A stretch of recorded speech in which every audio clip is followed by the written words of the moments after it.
All right, hello friends. Great to be with you yet again. This is the broadcast from New York. Your instructors Leo and Vlad. Lesson number 11, dedicated to one of the most, yet again, we keep on saying every single time, one of the most fundamental parts. But this is a fundamentals class, right? And everything that we talk about is very much fundamental to our future success on the path towards complete unity, complete oneness with the Creator. But this lesson is about. This lesson is about the 4 phases of direct light. Today we're going to talk about something very, very different. We know that the previous class, lesson number 10 that you had with our friends from Israel, was on the topic of the environment, on the choosing of the environment. Previously we spoke about things like a freedom of choice. We spoke about the perception of reality, a whole plethora of topics that more or less covered a person's point of view on the path. What does a person do, right? Today we're going to take a completely different approach. As a matter of fact, several lessons thereafter will be taking a similar approach. Is that we will be, instead of looking at the wisdom from below upwards, we're going to be looking at it from above downwards. Just a completely, topsy-turvy, completely different approach. And the reason for that is because today we're talking about the blueprint of creation. How on earth, how in the world all of this was created. How were we created? What was the origin of this thing that we call the creature, the creation? Why it was created to begin with? What were the specific details that, the ingredients that came into play in order to produce the reality that we have, to witness today? It is true. This is really, as Vlad said, a momentous topic. And just before we start, we want to remind everyone to, where is it? Get your books out. Yes, get your books out, because we'll be, Kabbalah for the Student. Lesson 11. By now, we imagine that you have this book, but we'll be reading from it a great deal today, extensively, specifically from the preface to the Wisdom of Kabbalah.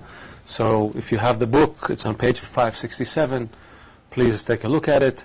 As Vlad said, it's nice. In Kabbalah, you'll notice that we often talk from 2 points of view on things, right? One point of view is from the point of view of the Kli, of the creature, of the desire, of us. We perceive the world, we use our senses, we use what was given to us, and we try to, decipher what's going on here. But Kabbalists who've attained the upper worlds are able to, in a manner of speaking, look at it also from the point of view of the light.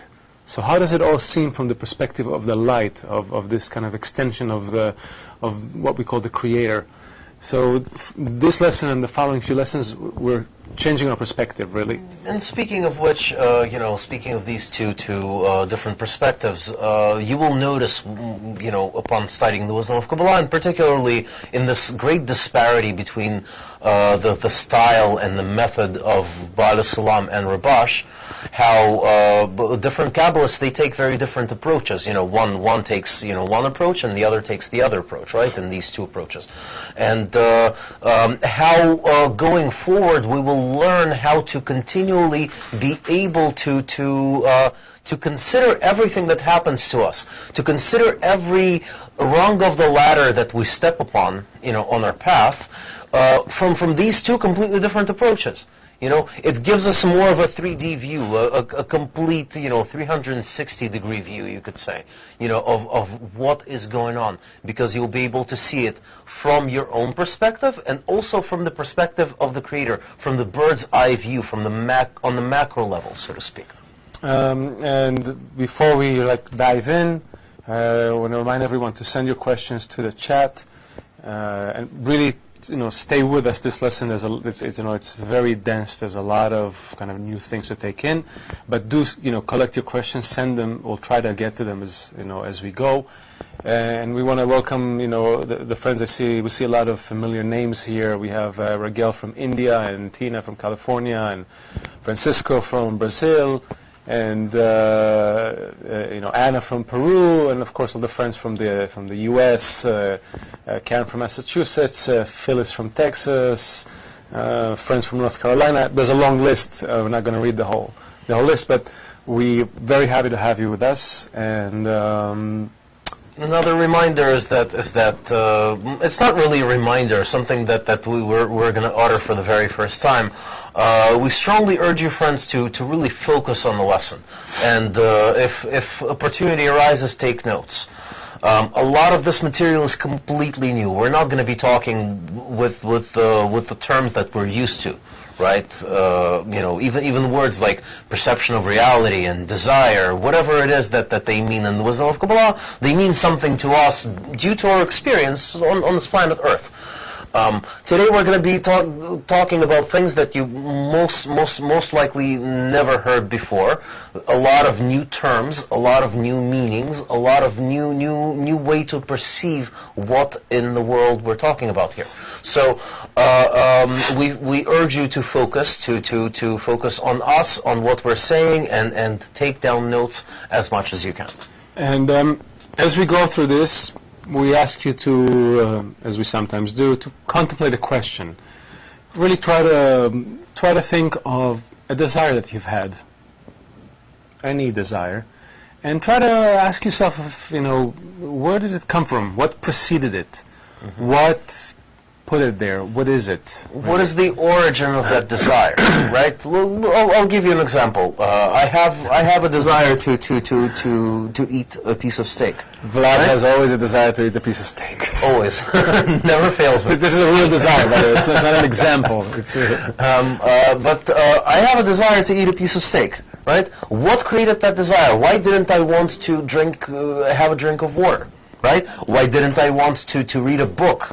Why didn't I want to buy flowers? Why particularly steak and not something else, right? Yeah, so what precisely is it that precedes the desire that makes me want that specific thing and not anything else? So think about it, and we'll start, right? And also a big shout out to our friends in Toronto who are, as you know, meeting physically. There's a group of students there who meet physically to study together, and we're going to take some questions from Toronto throughout, live questions. So please, Toronto, prepare your questions as well. So as we said, we're talking about these 4 phases, right? Of course, when we say 4 phases, the word in Hebrew for phase is bechina. Okay, that's a different word for actually aspect or a discernment. It's the same root, right? When you try to examine something, to investigate something, when you have a discernment, when you notice something, all those words together kind of are folded into this term called bechina.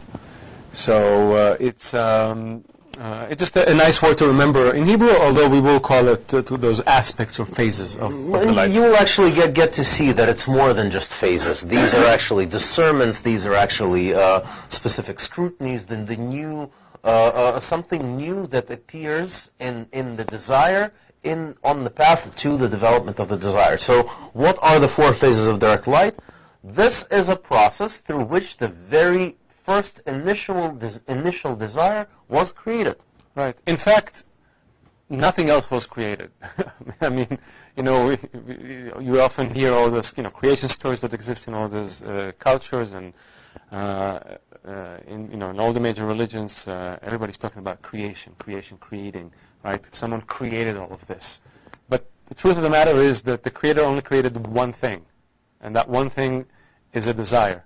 And that desire undergoes 4 discernments, right? 4 internal processes. Metamorphoses. Right, but they all happen inside it. I mean, there's nothing happening outside of that desire. Everything, the whole world, our senses, us in it, it's a whole thing happens only inside that one point that the Creator created. So the process of 4 phases of direct light really describe the process that includes the root, okay, the beginning of that desire, the force that really created it, and we'll talk about it in a second, and the 4 phases it goes through before it reaches what we can consider a creature. Okay? So this is the process we're going to cover. And as an example to go by, to really understand what we're dealing with here is, think of a process of gestation, right? A process of gestation of a human being.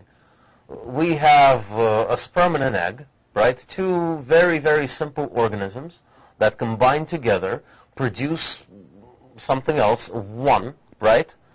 That newfound form undergoes a certain process of development. So it develops and develops to turns into a zygote. A zygote continues developing and turns into an embryo. An embryo develops and turns into a whole series of shapes and forms of a fetus, right? And when the fetus is finally completely, fully nurtured, we have a human being that is being born. And this is when we say that this is the first day of this human being. All of these 9 months of gestation, we don't count them as part of a human life. Because during this time, this future human being is completely fused or seamlessly integrated into and with the body of the mother. It is one and the same, it is one and whole with the mother. It is within the mother's womb. It receives all of the nutrients from it. It receives a whole plethora of programs, of systems of development during these 9 months until the baby is ready to be born. And nothing in that process happens independently on the part of the baby. We don't say, oh, look, the baby just, grew a brain. The baby, no, the brain develops in the baby. This system develops. Those are all things that respond to the forces that are operating on the baby and are causing different processes in it, right? Nothing happens according to the will of the fetus. Rather, the mother and the systems within the mother's womb dictate every single step of the process that takes place in this gestation. Right. So, let's see. So we're starting, and Kabbalists tell us about the beginning of this process with what we call the first phase, which is, we call it root. Root, or in Hebrew, I will write the Hebrew names as well next to it, so you know. It's shoresh. Okay? That's number 1. I hope it's clear. Yeah? Okay. Looks nice. So, this is really the first instance that we can speak about, a Kabbalist, not even we, but Kabbalists who've attained the upper world this is the sort of the highest place that they can speak about. They can't speak of what happens before, because remember, Kabbalists only speak of what they attain. So they've attained sort of the highest point, which is the beginning of something external influencing this desire, this system, what we can sense and perceive. So we can deduce that there has to be something before it that initiated that. Right? We call it Atzmuto. Remember that name, Atzmuto, that I'll write it here.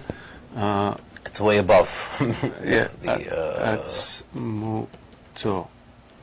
This is sort of kind of separate from, it's even above this process. It's the initiator. It's a certain source, I guess, of the initiative that's going to be taking place. Right, and Kabbalists tell us this is the thing that we come to know from the actions on the system, on us.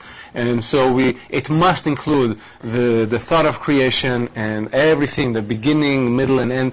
The whole thing basically exists completely in that, and the result of that thought, the action, sort of from potential, from an idea to actual, go, that's the root. That's that first phase. Remember that we perceive everything only through our senses, only through the Kli. Whatever the Kli feels is all of reality, right? So whatever Kli doesn't feel, which is the actual source, the essence of the Creator, the very root of the Creator, the originator of this force that we call the Creator, We cannot sense it, and we will never, ever, ever know what that essence of the Creator is. And think of it this way. A little child, loves his mommy, right? Goes after the mommy and asks, "Mommy, I want milk. Mommy, I want food. Mommy, I want to play, this and that and this and that." He has no clue that besides the fact that she's a mommy, she's also a wife, she's a sister, she's a co-worker, she's a neighbor, she's somebody's friend, she's somebody's enemy, and you name it, right? There's a whole, a long list of roles that the mother is playing. But to the child, she is only a mother. And this is exactly what we extract from this essence of the Creator. What is the Creator in relation to us, in relation to the desire, in relation to the creature? That's why the very first and the only thing, the very top of the everything that we can perceive is that very root, the initial thought. And so this root, the expression of the thought, I'm writing thought here, but you remember that it's actually the expression of the thought, right? What we can kind of perceive as a result of that thought. And that root, that force that came down, created something, as we said, and it created, what did it create? It created this, it's not yet the Kli, although we draw it like that, it created an absence of light, you could say. It's almost like we think often of creation as a sort of kind of moving into something, but in a way the action was almost the opposite. It's pulling out of, right? So it created this empty space, right? This space where that light used to fulfill previously. So remember earlier when we asked about, Vlad has a desire for steak. Where did it come from? So one thing we can say for sure is Vlad's desire for steak came from the fact that he had tasted steak and now there's no steak where steak used to be. So now he has a desire for steak. Otherwise, we would just call it a desire, just a general deficiency, right? So in this case, it's the same thing. The desire is really a desire for that light. There's a sensation of, something was here and now it's not here. And it corresponds to all the desires that we all feel from now to eternity, because they're all rooted in that initial light that existed and then left, pulled out, right? And like a what do you call it? A stamp. A stamp, exactly. A stamp and an imprint, right? So the stamp is the positive, and the wax is the imprint, and it pulls out, and you get the negative of that stamp, right? The negative imprint of the stamp. So you can say for sure something was here which looked like this. I don't know exactly what it was, but I don't know, it left that particular deficiency. Absolutely, and really try to feel this through. It's not, yes, it's very, there's a lot of science that goes into the explanation of four phases of direct light, but also try to be sensitive to what we're talking about here. Imagine this, that the Creator is the bestowing force. It wants to bestow. It wants to do good. All by itself, with nothing to do good toward, right? That force in itself, that quality in itself necessitated a creation of the polar opposite of it, a certain something toward which that good could be invested. Right. So, by the way, Alex, if you can show the board a small mistake. The first one is actually Shorsh is considered 0. We actually don't count it as 1. The 4, it's the beginning of the process, right? So now we go to phase 1, and phase 1 we call it Aleph, right? Which corresponds to the very first letter of the Hebrew alphabet, right? That aspect, that bechina as we call it, is exactly diametrically opposed to that light. It has exactly the kind of the shape of the light, right? It's the opposite quality of the light, and yet it's completely filled with light, right? Meaning there's no, if there were someone there to observe let's kind of take this strange idea. You would not be able to say, where the light begins and where the light ends and where that aspect begins, because they're really, it's like trying to together. Extract like a candle from a huge torch, the flame of a candle from the flame of a torch. Where's the one, where's the other, right? Where's the drop of water in the ocean? We know that there's something there. There's a beginning of something there, as Kabbalists explain. But it's not independent. It's not conscious. It's not separate from the light. It's the light and that beginning of the Kli. They're together, basically. But speaking of the essence of Bnei Aleph, the very first phase, right? There's the Creator on the one hand, with all of the love and care and abundance and infinite wisdom and you name it, all of the pleasure, right? That He contains. And then there is the very first phase on the other hand, that is a perfect negative imprint of that. In other words, it has a complete and total desire for every single type of fulfillment that the Creator has to give. The Creator created the creature with that bestowing force. Think of taking off a rubber glove, right? By inverting it inside out, right?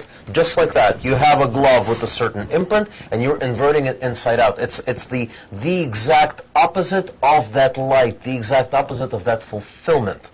Now, it's important to remember that this beginning of a creature, right? This desire that was created feels complete, absolute, utter pleasure.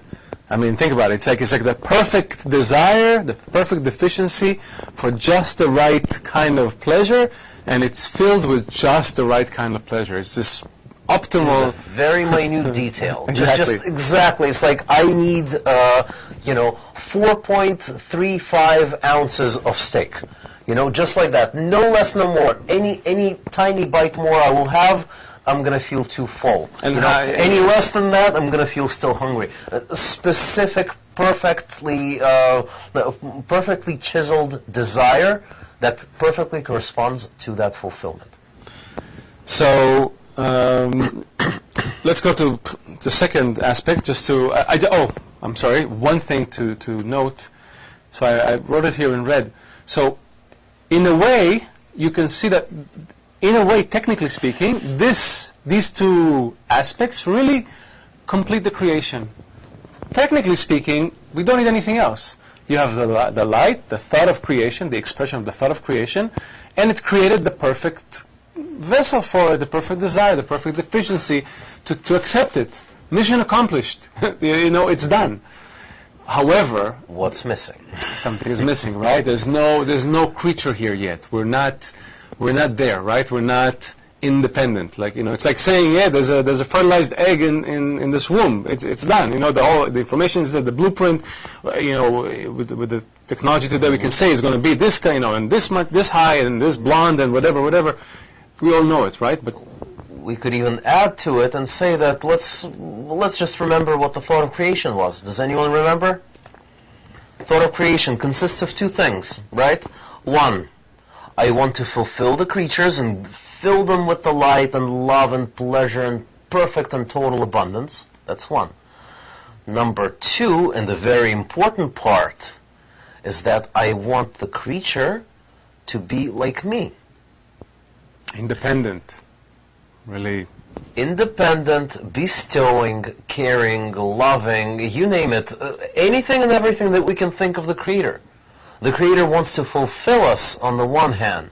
On the other hand, how can you, if you really truly love someone and you are perfect, you are the perfection, you have everything, there's nothing more that you can wish for the one that you love than the absolute and total perfection, which is being me, being the Creator, being the absolute of the absolute. Even better than, sometimes parents, right, they wish for their children to be all they can be, more than they even are. You want to be in their children's shadow. You know, which makes us kind of even think, you know, what does the Creator have in plan for us? You know, is it just about reaching the Creator? Maybe something after.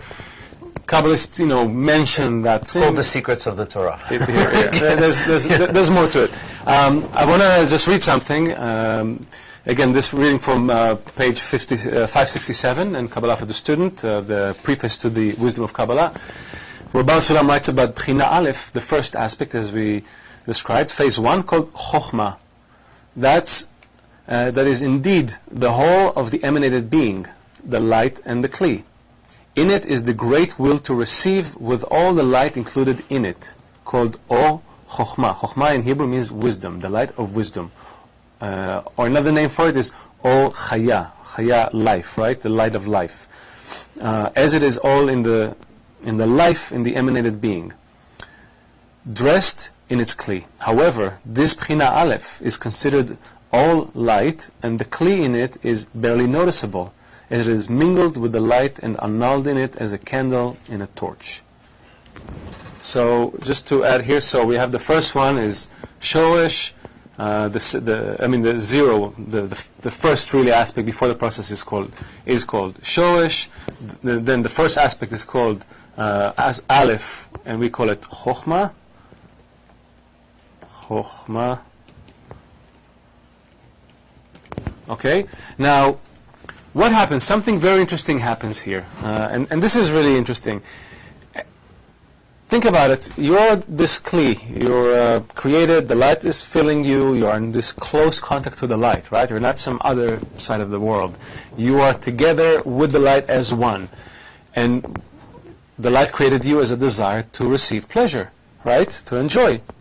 So you begin to sense that there is something here. There's additional pleasures to be had, so to speak. If there is a light that gives you that pleasure, that sensation, surely there's something that, you know, where the light came from. There's something that created that initiated this process, that made me feel those things, right? So it's a natural, it's an automatic reaction. We don't attribute it to some independent, conscious process like we think about it in our brains. It is simply a reaction for the sensation of the light in this newly formed Kli.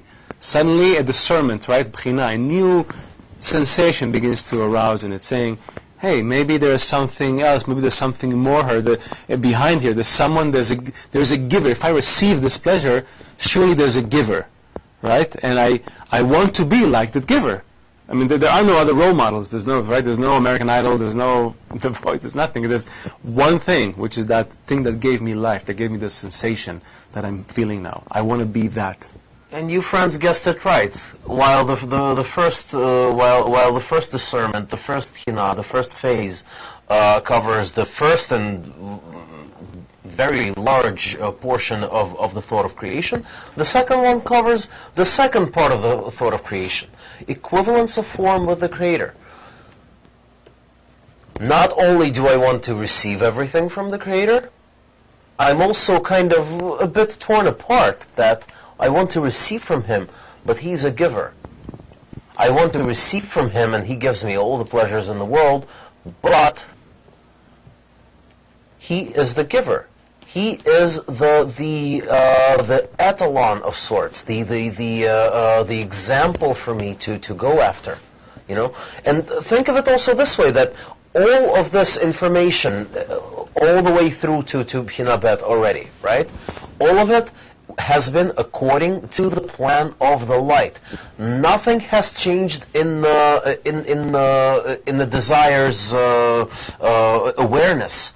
The desire isn't deciding that all of a sudden, hey, something's wrong here. Let me, see what's going on, and let me try and change myself, and maybe not receive, but instead try to connect to the Creator and be like Him. Nothing of that sort. The light is illuminating a new discernment within that future Kli, within that future desire. Okay? So something new appears in that. Think of it this way: that there's a baby, and first there's a head, and all of a sudden an arm appeared, right? The arm wasn't there before, but according to the program, the arm was supposed to appear. The same thing here. The head was there, all of a sudden a limb appeared, or a liver, or you name it, something new. A new phase, has been established and brought upon, and there we have now, from at this point on, we have this developing desire that doesn't only receive, but also understands the necessity to connect to the Creator, to be like Him. I want to interject here with the question from Iris from Baltimore that asks, so who is doing the thinking? Who is feeling the Creator if the creature is not created yet? So, good question. Very good question. And as we said, it's true, the full process whereby a creature that we can talk of is not concluded yet. We're still halfway there. But, as we said, what happens here is really a response. This is like a system, right? That's pre-designed. It receives a certain stimulation, certain force, and then in response, it produces a certain counter reaction, right? So there's an action, and then this counter reaction appears. But it's built into the system. It's like if you push into a rubber wall, the wall pushes you back. Is there someone in the wall pushing you back? No, it's a response to the physical qualities of the wall, right? Which we as humans created. In the same way, the Creator created one thing, which is that kli, that desire, right? It created that. By creating this desire, the Creator already, built into that is, a sense of, is a certain kind of mechanism of response to the light, to the pleasure. So the desire has no choice but to respond to the light. It's not as we said, it's not a conscious act. There's no choice, I'm going to watch a movie or I'm going to respond to the light. No. Exactly. There is no choice like that. Think of a fetus that demands certain specific types of nutrients because the system obliges it to demand that. And also that same fetus excretes the waste that it doesn't need anymore, not because it decided, but because this is what the system obliged it to do. A new discernment within that fetus has been created, a new organ, so to speak, that understands the necessity to excrete the waste instead of keeping it within. So I want to do a quick recap. We're sort of halfway through the process, and just to make sure that everyone is clear, and if you're not clear, by the way, ask us questions. So some of the new terms. So we talk about bechina, aspect, right? The first one, the zero one, called shoresh, root. Okay, that's an expression of the thought of creation. This part of the process. This created what we call creation, Bchina Aleph, Chokhmah, wisdom in Hebrew. And this is really the only thing that was created, this kli that is designed perfectly to receive the light, fully. As a result of the light operating on the kli, a response comes out of the kli saying, I want to, again, we speak in our language of humans, but the kli, again, this inner movement, right, towards the source. I want to be like that thing, like that giver. I want to also give back to that. I want to also give because it seems pleasurable, and I also want to give like him. This is Bchina Bet, and it's called Chasadim. In English, we call it mercy. So I also write here Aleph, which corresponds to the letter Aleph in the Hebrew alphabet, and Bet, which corresponds to the letter Bet in the Hebrew alphabet. Okay. Another good question from Iris from Baltimore. She's asking: has this process happened now, or at the beginning of creation, before the Shvira, before the shattering? Nice. So again, we're talking about really the beginning of everything. This is before. We're talking about a process which. Before the beginning, it's before everything. We can't really speak of, because again we're not there. This is Kabbalist attaining this level and saying to us, we conclude from everything that this is what must have happened, because we could attain all the way up to that initial thought. This initial thought, later we'll get to a place where there's going to be additional complications, shattering, the rest of it. However, it is worth noting that this process is a blueprint for every process that happens in creation, everywhere.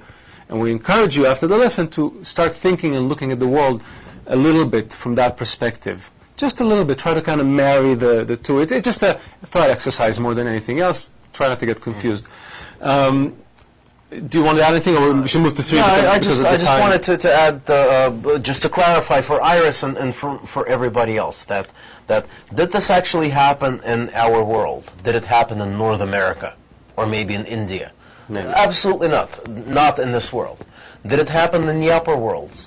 No, it did not happen in the upper worlds because there are no worlds to even speak of yet. We're talking about the very, very, very beginning of the very beginning. This is the... there's not even a way to explain what kind of plane, what kind of dimension it's actually taking place in. This is before the Big Bang, to help you understand. Big Bang is at the very end of the very long process that happens after the fourth phase, and with many phases afterwards. Right. If you remember, the state A, B, and C, as we described it, Big Bang is at the end of this process, the beginning of state B, our world, right?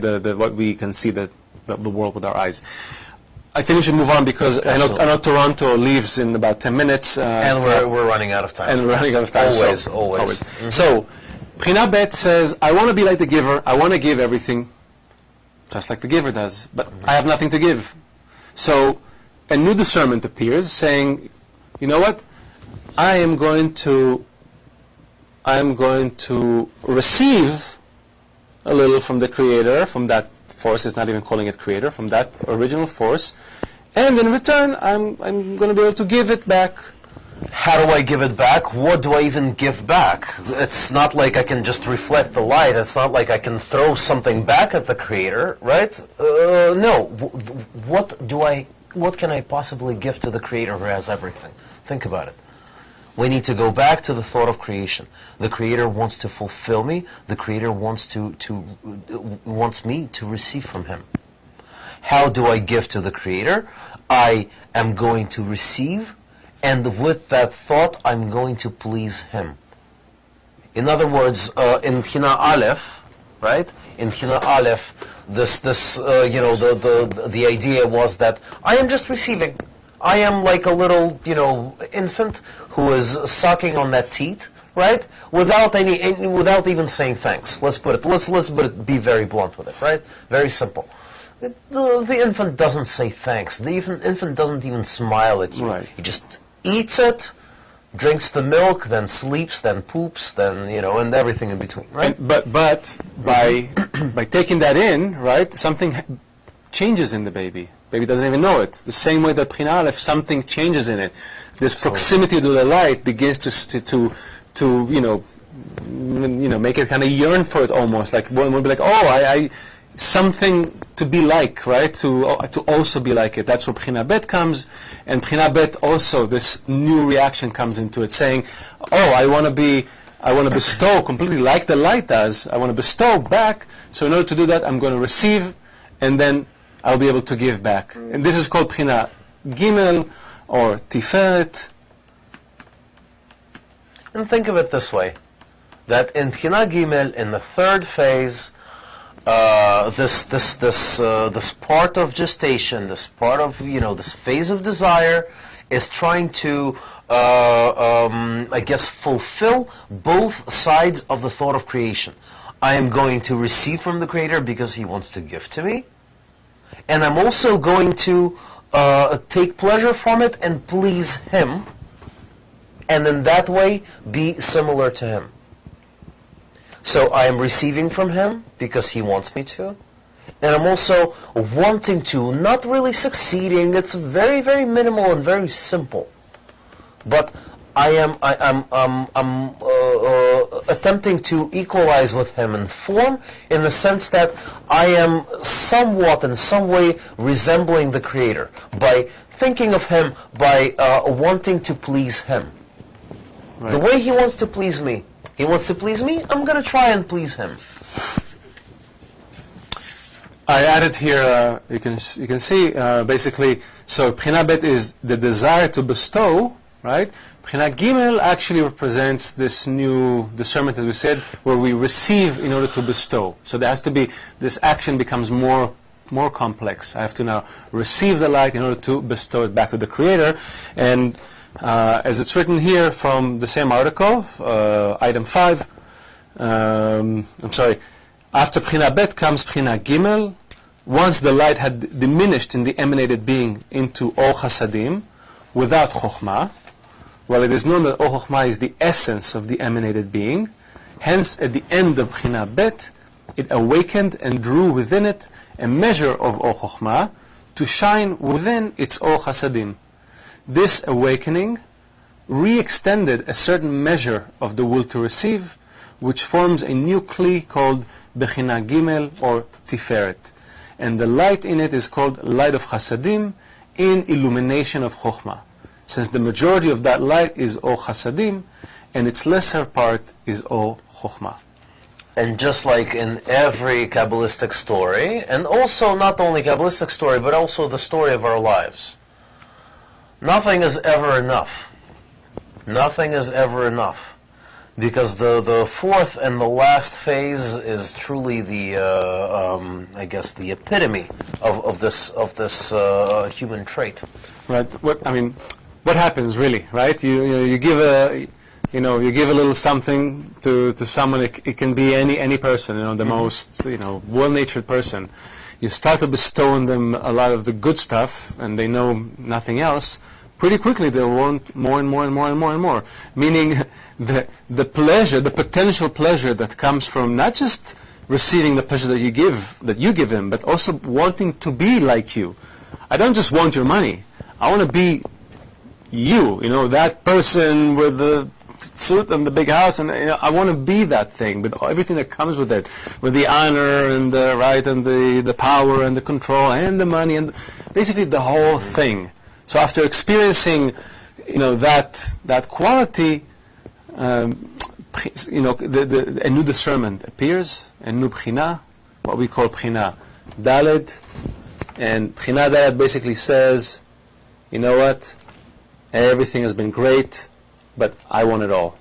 I want the whole thing, give me just... We usually draw 2 arrows, but I guess because of lack of space, Leo is drawing only one in red. Yeah, so we call it Dalet, which is the Hebrew letter Dalet, and it is called Malchut, which stands for kingship. Kingship or kingdom. Or queen. Or queen. Again, there's a lot of, and obviously, when you start to read the books, Malchut has many names, basically all the names, because it all belongs to Malchut, all different expressions of Malchut, which is basically the desire to receive in order to receive.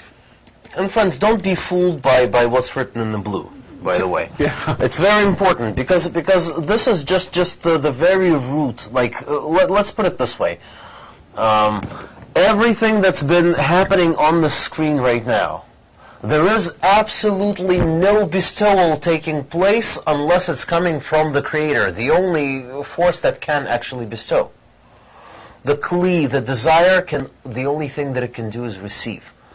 What we're looking at here in B'china Bet, right? In blue we have a desire to bestow.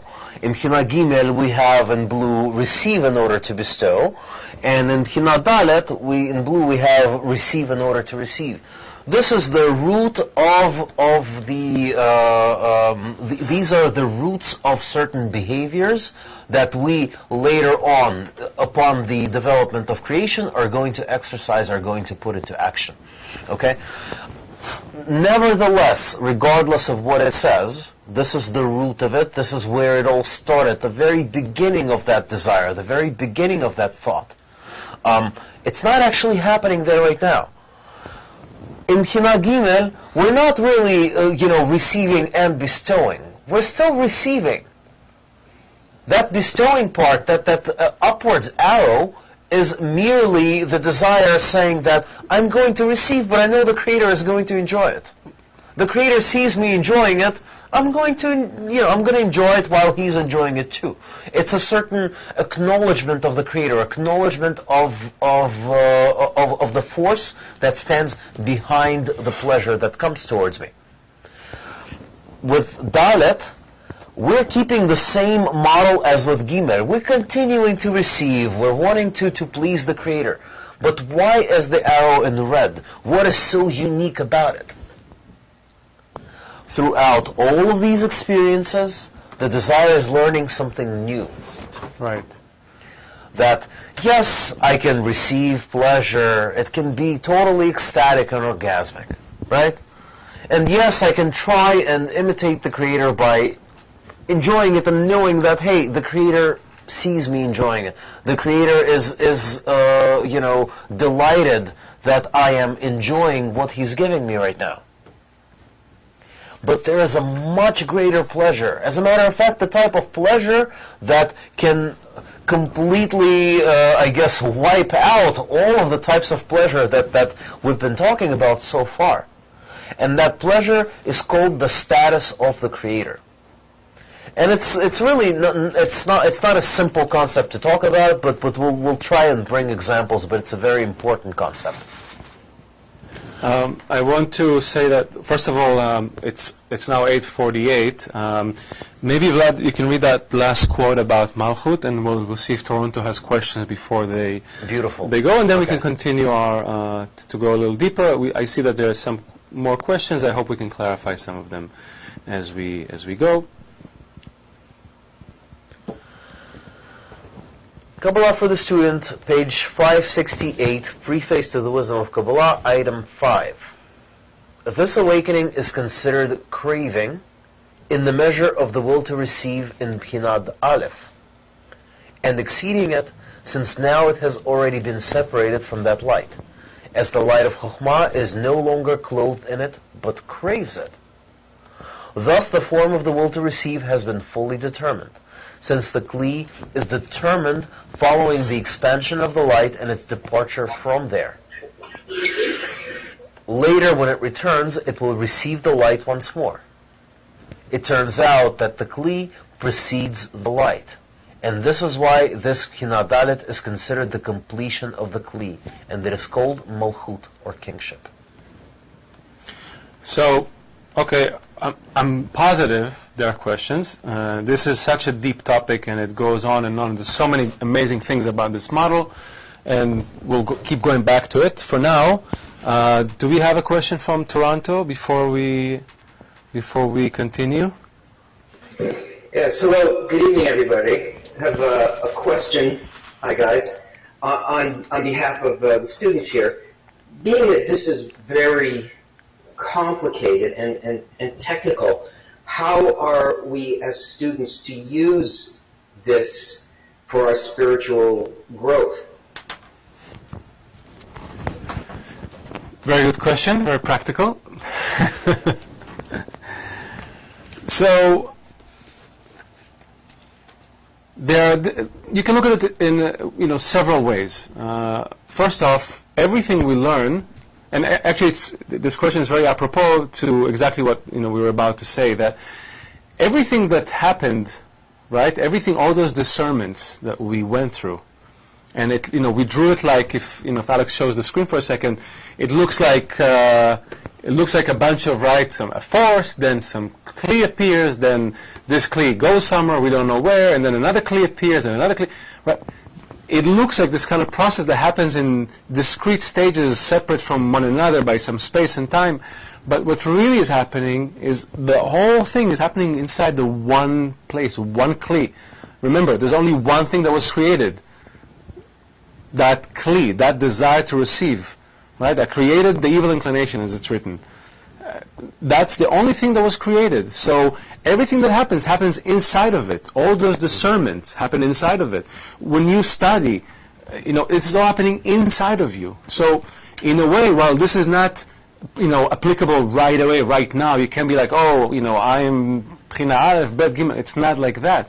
But rest assured, you're learning of your innermost makeup. It's at the heart of everything. So Right now it's detached, it sounds technical, there's no feeling in it, no sensation, but as you advance through the studies, you will see that this language of Kabbalah, this scientific language, it begins to receive a certain sensation. Gradually feelings are added to those words. And just like when you can talk about your body, even though you never, right, I study anatomy, I was never inside my body, I can't prove to myself that I have a stomach and a heart and this, right? I just hear things moving inside. But when I study anatomy, I can then start to connect it with the sensations that I have. In this case, I have sensations before the science, right?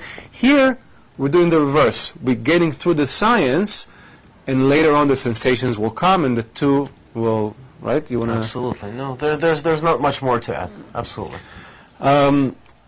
Okay, so we'd love to have Toronto with us stay. Maybe there's more questions to scrutinize together.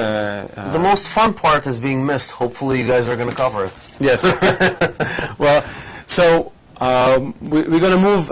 So again, everyone, please send us questions on the material. I know it evokes a lot of questions in other areas of life, right? Like you're now going, wait, embryo, baby, what's happening there, and that whole world, and happens, doesn't happen, all the questions that, right? And you're probably running in a million other directions, and it's okay, but let's try to stay focused on the terminology and on just the basic flow of this process. So something very interesting happens after Malchut really is right. There's another question from Toronto. Another question from Toronto, and also we did not explain what exactly Bchina Dalet is all about. So okay, well, we still need to do that. Okay, so go ahead, Toronto. Toronto. I was wondering what relationship this has with the evolutionary theory. At what point does that come in, or it doesn't come in? Way past that, sir. Way past that. This is the very beginning. This is the blueprint of creation. This is the very DNA. Think of the I don't know, the stupid analogy, but the creator in a white robe, in a lab, concocting the DNA of the future world. Of the first cell of the future world. The very first cell, and he's constructing the DNA that will determine everything, including the fate of the world and how it's going to develop and everything in between. We're talking about the very beginning, just the DNA, not even the desire itself yet. We are talking about the inner workings of the desire that will soon spring up. Maybe I hear from the question that perhaps maybe just to do a very quick one to remind everyone what we're talking about. This is stage A, remember, infinity. This is stage C, right, also infinity. These two are the same, except that here, right, there's no consciousness, and here the complete human. What we're talking about is this process of creation. So we're now reached a point in our description that is somewhere around here. You can say, okay, I don't know if you see it. Can you see it? It's like here. I can't see it. Here. Oh, the red dot. Yeah, we haven't even left like this first stage, right? Let alone go down the ladder of the 5 worlds and reach the stage B, which is where we are, and then start so the process, to your question, the process of evolution happens along. Sorry, take a different color. It happens here, right? This is the process of this evolution of desires and this still vegetative animate, all that happens here at the bottom after already we have our world. So we have still a way to go. There's so much to tell. There's so much to tell. I don't know where to begin. Well, let's start with Bchina Dalet, right? Yeah. We'll try to be very short. Yeah. So let's return to what we talked about. This desire is pretty much what does the Bchina Dalet want at this point, right? It wants to receive everything from the Creator. It wants to resemble the Creator in some way or another by receiving it, enjoying it, and saying, hey, look, I'm enjoying it, right? Figuratively speaking. But moreover, there is one type of desire that is still untapped. One type of desire that can just extinguish all the other desires that we've so far came across in this diagram so far, right? And that desire is called the status of the Creator. It is the pleasure of unparalleled proportions. It is the desire so big it's even hard to equate it to anything. Let's take a quick example, right? Yeah, we were just talking about before the lesson how this desire is ingrained in every human and us as a species. You can see it all the time, right? Our constant pursuit of, let's build a robot, right? Let's build a robot that's intelligent, that can respond, that we can give to, and they can do stuff back to us, or let's uplift a monkey, and give, let's clone a new human. We constantly have this, desire, and sure, it exists in some people more than others, but as a humanity, we always have this, where does it come from? This kind of sense of utter superiority. Like I want to be the complete, all-giving, omnipotent creator to a creature which will then look up to me, take everything from me, and then, In other words, it's the desire to be the Creator Himself. It's not just being similar to the Creator. It's not being like Him. I want to be Him, and I want to experience, I want to feel the pleasure that He is getting from everything that He gives, from seeing how I am enjoying everything that He gives, and seeing how I want to be like Him, and how I want to be Him. It's infinity to the power of infinity. It's unthinkable amount of pleasure that the creature all of a sudden wants now. Yeah. It's a brand new thing. It's something of a multiplication of the two parts of the purpose of creation. To give pleasure and to have the creature be like me. So, I'm just saying, again, another example is, you can see it everywhere all the time. There's a king, there's a prince. At some point or another, the prince always starts to look up at the king's chair. Why? It has everything, right? Seemingly, you could say, you get all the riches, none of the responsibility, you're the prince. No, but the prince wants to be a king, right? It is the same thing. It all comes from the same place. It's that when you're close to that source of power, you want to become that power. There's no other. Again, this was part of the thought of creation. It was all part of the plan to get us to a point where we'd say, hey, you know what? I want to be like Him. To create that, there's that fuel that would then push us, right? Think about it. This is the fuel that fuels all of creation, all the time. Right? It's that constant yearning to go back to, that light that once filled me. I want to be like it. I want to be with it. I want to be it. The whole thing. Exactly. And guess what? This is exactly what the Creator wanted.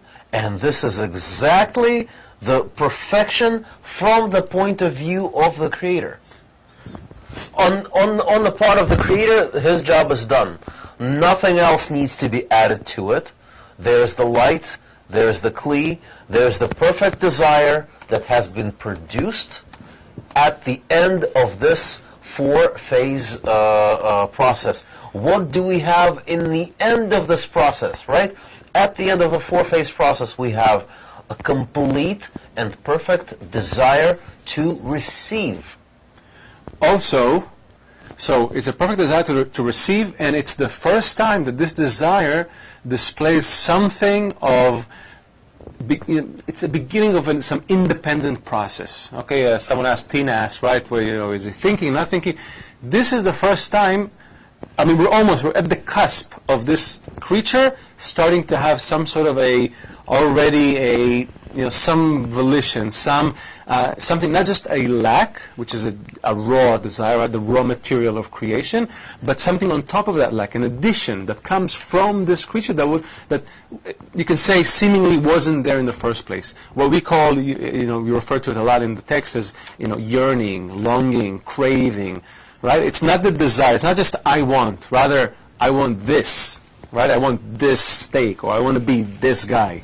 It's not a general want. It's already, it has now a direction and and its own volition, basically. So this is very important. Because why? Why is it so important? Because this here completes the process of creating something which is completely opposite and standing separate, alone, opposing that thing which we call the creator. And then something very interesting happens, right? If Alex will show the map. So somewhere here, between these two ends, right? Between the beginning and the end, that opposition, right, of this kind of, I'll make a very big plus sign here and a very big minus sign here, something here, this delta here happens, okay? That delta, that sensation of disparity between the qualities of the creator and the creature, an absolutely bestowing force and an abyss of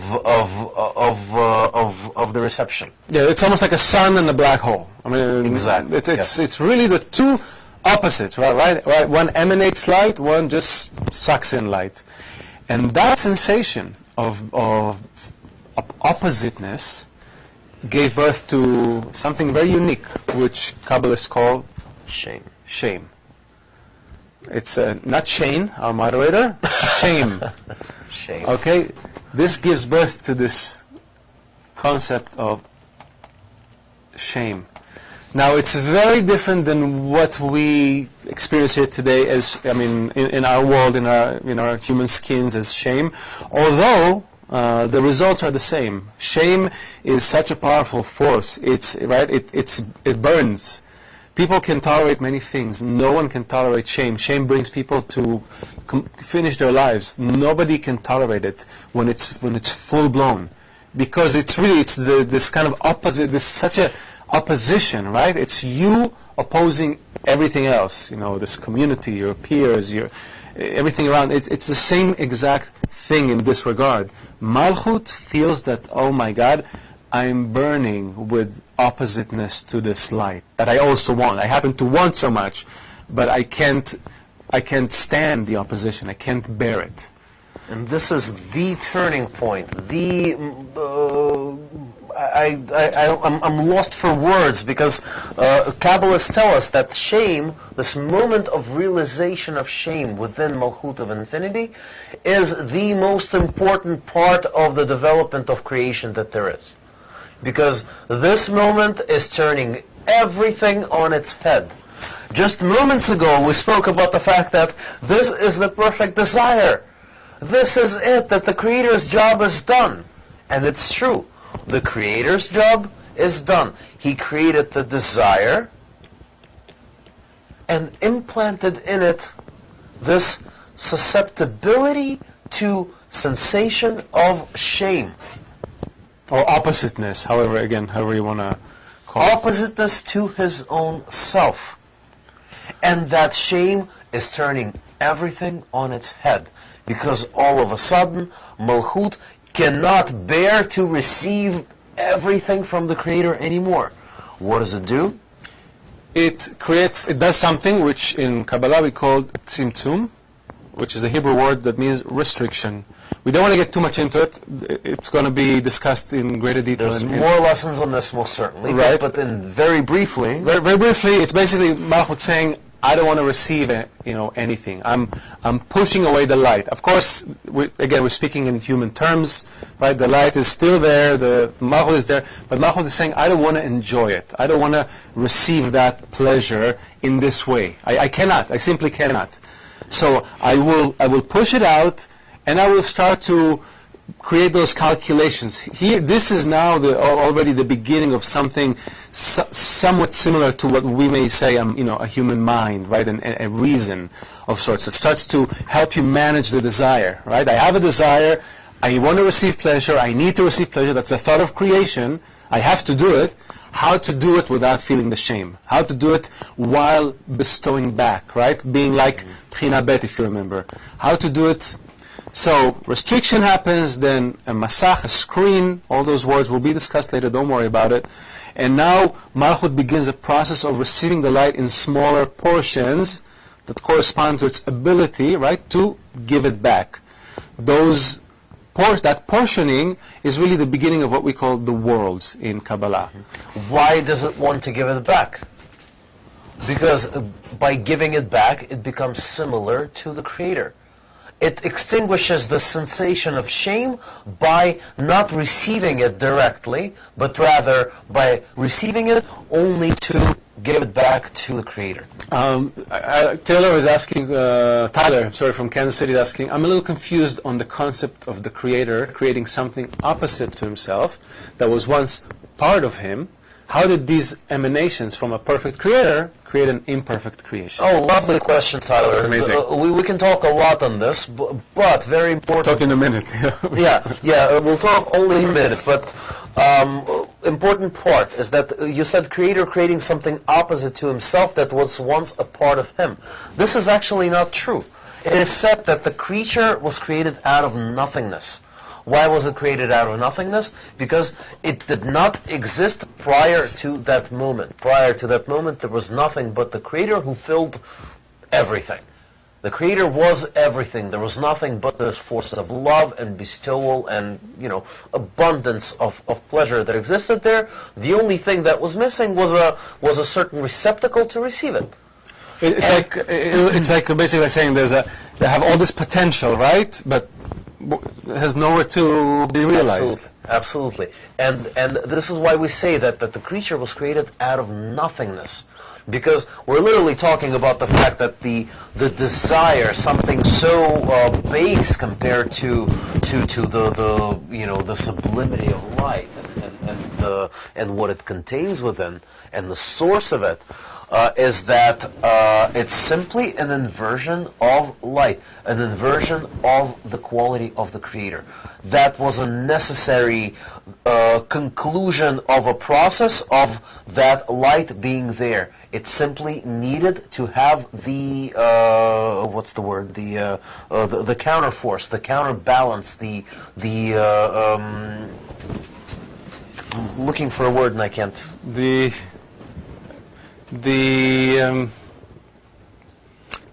It was, again, it's almost like inevitable. It has to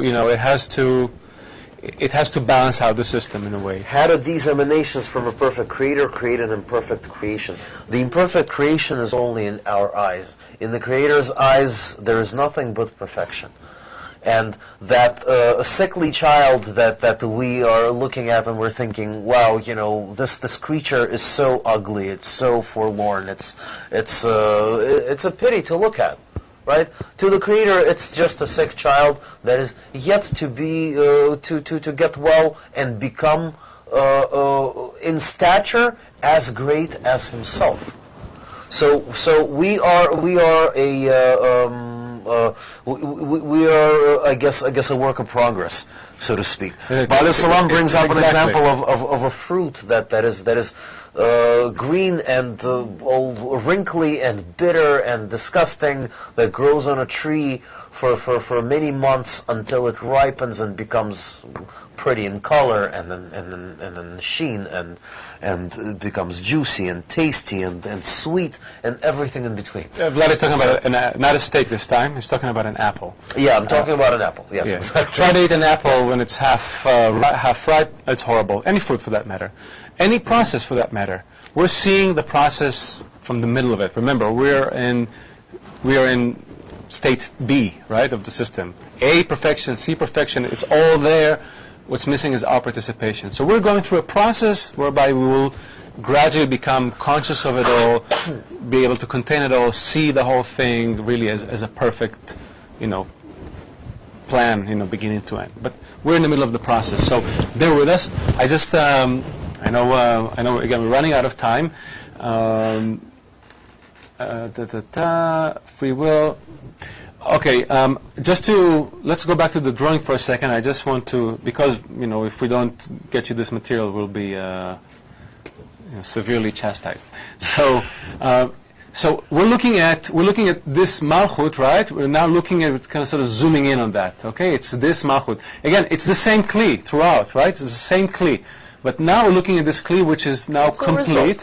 Right, it's the result. It's this resulting state, and this Kli, as we said, creates a restriction, and then put something on top that calls a masach, a screen, and as a result it's able to receive the light, and it organizes itself into those portions, right? Partitions, you could say. These 5 stages, I will actually start I will start a new page. These 5 stages are called 5 worlds, right? Why worlds? The world from Hebrew olam. Olam from the word ha'alama, concealment, right? It's basically the Creator's light, right? Pulling out of the kli, or the sensation of the light, leaving the kli, giving us, right, if this was 100% fulfillment, this is already 80, right, 60, 40, 20, and 0 right here at the bottom, right? So it is very similar to like a child who lives in his parents' house, and the parents want to teach him to become independent. So what do? They slowly begin to interfere less and less with his life. Less and less money from the parents, less and less physical presence, less and less affection. The whole thing. Basically, they create the space for the child to grow. So if we understand this process, suddenly things don't seem so. If suddenly your parents disappeared, it would be hard. But if you understood why they're slowly pulling away, you understand. Oh, they're trying to let me, stand on my own feet. This is exactly the same thing. And Kabbalists call these worlds. They give them names. Maybe we don't have to go into names. I'll just say there is one again, so people can go refer to the drawing again, and just so again, just take those down. We'll get to them, other lessons. The first world is called Adam Kadmon, meaning proceeding prior to Adam. Okay, before to Adam. This is the first world. Then the world of Atzilut. Maybe you've heard those names. The word Bria, Yetzira, and Asiya. And actually all the way at the bottom is our world, which is really below all those things. So this is just something to have. You can kind of refer to it again. Let's take the last few moments for some questions, maybe some recapping questions. I want to say I saw a question earlier asking about if this refers to this kind of a blueprint for all the processes in this world. Yes, the answer is yes. It is. Everything in the world happens in this way. Every process, every new process, every new occurrence that results in something always goes through those stages. We're not going to add a lot about it right now. Just keep it in mind when you look at everything around you. See that plants develop, creatures develop in a certain way. Musical progressions, color harmonies. Everything can be explained through this once you attain it. Once you really understand the science from your inner, when it lives in you because you've attained it. So that's just important. What other question? I would ask one question probably. It's Matthew from Vermont who said earlier that we haven't even gotten to evolution yet, but in the last lesson from Israel we spoke about free will. How do these lessons relate to each other? They relate perfectly in that they complement each other. As we said at the very beginning of the lesson, the previous series of lessons kind of looked at things from the point of view of the Kli. We're down here trying to look up, and up, don't think the sky, just up inside, into what came before, what put us here, right? We're trying to get back to that source, so we're looking at it from our perspective, using our corporeal senses and corporeal science and everything. And we can explain a lot of things that we see around us. But here, including free will, here we're trying to look at it from above and try to explain that everything we experience here is really a result of this kind of locked-in system, meaning we are limited, for example, by our freedom of choice, because our choices, as we call them choices, are really limited to a response to that light that was in us before. So light was in, light went out, a desire and a deficiency remains, and we act on this deficiency. We as humans use our brains to fulfill deficiencies. In fact, our brain is only a result of many deficiencies, many desires competing, and there has to be like a secretary that has to kind of manage, right, the requests from all the departments, and eventually, like, this is the most, important, powerful, request. We're going to go with that, and here's how. But it's not, So that's why when you say free will, free choice, those terms are very relative. We have to understand, in comparison to what are we talking about. Because if you really want to go back to the source, everything is really locked in this system.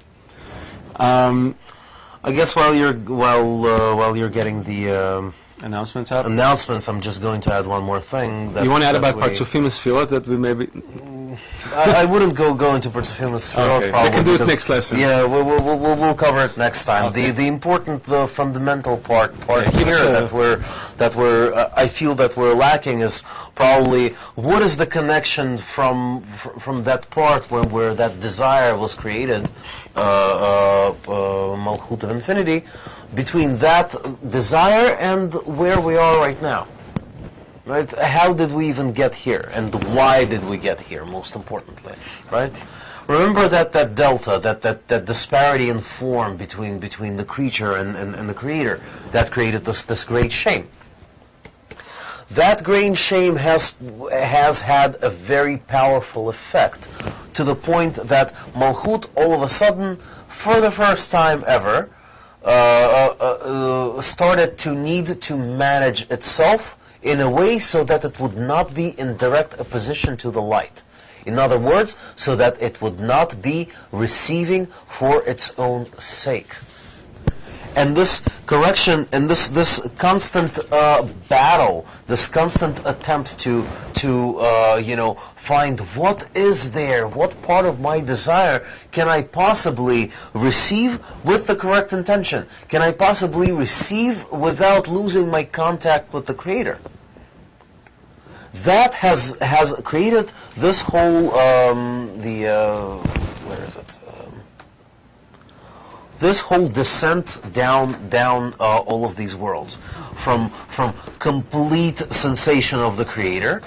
We're reducing every single time. We're reducing the influence of the light by deciding not to use specific desires anymore, because we simply cannot work with them with the correct intention.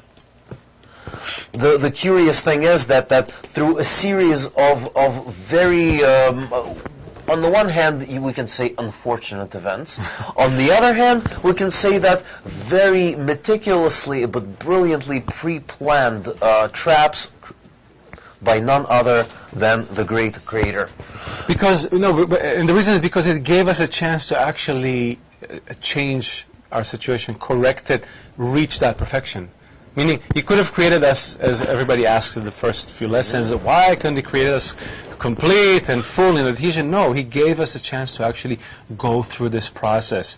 And when you start to look at the world through these eyes, when you start to feel that process in you, everything changes. Everything becomes suddenly, the calculation is different. Now I'm calculating not on how am I gonna, get my donkey from here to there. Rather, how do I get my soul from here to there? It's a whole other. Remember, Malchut of Infinity is a scumbag. Okay, from the point of view of the Creator, it's a beloved child, and there's nothing more to do, right? From the point of view of another person, and actually, what Malchut of Infinity realizes is that, oh boy, I'm a total scumbag. I am using my father in order to get all of this pleasure, and what will become of me? And this is I guess it's just an example, of course, but nevertheless, we're talking about Malchut of Infinity being completely corrupted. And this whole process of reducing the influence of the light and reducing the sensation of the light, all the way to complete severance of contact with the Creator, severance of contact with the light, is, like Leo said, is giving us an opportunity with all of that information that's been recorded from, through the Reshimot, by the way, as we spoke in the previous lesson, right? To start climbing back up and start correcting every single step of the way that we left behind. So every state we're in is the perfect state for that. to answer the previous Absolutely. question. It is perfect because that's exactly the place we need to be in order to reach the next state. Unfortunately, we have to finish. There's a few things we haven't covered. Sfirot Partsufim, 125 degrees. I hope we can get to it in our next lesson. That's the biggest text that we've read for announcements. Okay, so bear with us. We have a couple of slides, a couple of announcements. First of all, most importantly, get your questions to the forum. Unanswered questions, we'll try to answer them there. And note that this Sunday, May 24th, there is no lesson. So your next lesson is really next Wednesday, May 27th. Okay, just important. Now, first slide, if Alex can show, is the one convention. One convention once a year in North America. Rav Lightman, all of us, we all meet in one place in New Jersey, at the Sheraton in Parsippany. It's July 24th to 26th. It's 3 days together where you have everything. I mean, we're talking about lessons. We're talking about workshops that we do together live with other people where we can actually practice what we study. We're talking about meals together, musical gatherings, gathering of friends, yeshivat chaverim as we call it, those very emotional types of events. A possibility to ask all the questions you have directly to Rav Lightman, to receive an answer from a Kabbalist. So it's really a not to be missed opportunity. We have a little over 2 months. You can still have time to make your plans, find a way to get here, get your plane tickets if you have to, get your rides together. I remember 2 years ago we had friends who drove 36 hours to be with us. Exactly. It's an amazing event. You can find all the information, and it's being updated on the website one.kabbalah.info. If you see at the bottom of the slide, this is constantly updated, the website, with information on preparation and the rest of it. So please go to the site, ask questions, register. Most importantly, let us know. It is something worthwhile to make the effort to get there. Everyone has to make their own calculation. But I made, when I came to the first convention, I looked at it very simply. I said, okay, this convention cost X dollars. I spend this much on coffee and this and this and that. I'm just gonna, take out a few items in my diet just so I can make it, because this body is very temporary. I really want to get a taste of this other thing. So it's worth it, friends. Another announcement. I think this is. Yes. Alex, show us the next slide, please. Oh, okay. So Decision Day, June 6th. This is a beautiful retreat that's going to happen in Swansea, Illinois. Right? It's 30 miles east of St. Louis, I heard, Missouri. This is a great opportunity to experience what it means in one day of unity and connection with some of your EC teachers. Some of the young group students are going to be there, those who recently graduated. It's going to be 1 day with Mike Kellogg, the manager of the EC, and William Jackson, with workshops and meals together. And it's a great way to prepare for the Congress. Exactly. And everything is in the preparation, so I wouldn't miss that if you're in that area, if you can make it, if you can drive there with friends. Of course, give it a chance. And last but not least, there are 4 cities right now where physical campuses take place. This is New York, San Francisco, LA, and Florida, and of course the friends in Toronto. Those are physical centers. If you live nearby, you should check it out. At the very least, go see what it's like to be in a physical class with physical teachers. You can, you don't like something, you can throw something at us. It's real. It's the real thing. We can see, we can feel you. We can, talk about anything. So, please, you go to campus.kabbalah.info, where you see all the different locations and all the different classes that are taking place in special events, and just bookmark this website because it contains. You'll find all the upcoming events that are offered in the physical centers and also virtually eventually.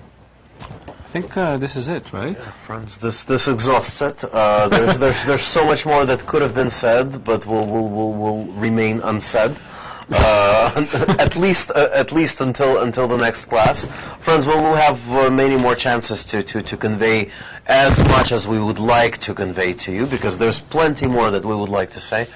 But nevertheless, not a simple lesson. Very confusing. We agree with you. The first time I heard this, I wanted to run away from the room. Now, to me, this is almost like poetry. It's so beautiful. It's so emotional. It's so deep. Its wisdom is infinite. Every single time, there's more and more and more in it. So just be patient. Buckle up. Read up Kabbalah for the student, and hopefully soon, little by little, all of these concepts are going to become a bit easier to seep in. Good night. Good night, friends. Oh, good morning. Oh, good morning.